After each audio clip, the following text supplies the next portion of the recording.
10th মে 2026। আজকের প্রধান চিন্তা, মনের সরলতা সত্যই ভগবানের আশীর্বাদ। অজ্ঞান জানিয়া আমারে আসিলে কি তুমি, মোর কাছে এই আড়ম্বরহীন সাজে।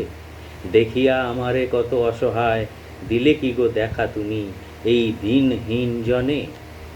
উপদেশ, আধ্যাত্মিক জীবন কখনোই কষ্টসাধ্য নয়, কিন্তু যখন আমরা ভ্রান্ত দৃষ্টি হই তখনই সে জীবন কঠোর মনে হয়। আমরা যাহার সন্তান তাহার কাছে দীনভাবে হৃদয় খুলিয়া দেওয়ার মতো এমন সহজ কাজ আর নাই। কিন্তু যদি অহংকার, লাভ ক্ষতির বিচার বা সংশয় হৃদয়ে প্রবেশ করে, তবেই ধর্মজীবন অস্বাভাবিক মনে হয়। কখনো কখনো শিশুরা ভয় পাইয়া সামান্য ভুল লুকাইতে চেষ্টা করে, কিন্তু তখন তাহারা এমনভাবে জড়িত হইয়া পড়ে যে তাহাদের মনের নির্মলতা আর থাকে না।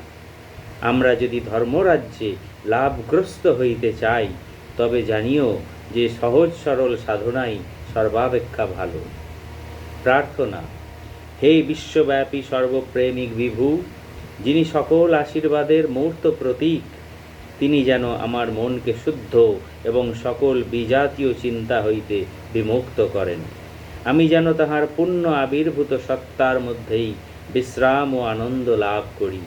তিনি যেন আমাকে সহজ সরল এবং সকল জটিলতা হইতে মুক্ত করেন। জয় ঠাকুর, জয় মা, জয় স্বামীজি মহারাজ।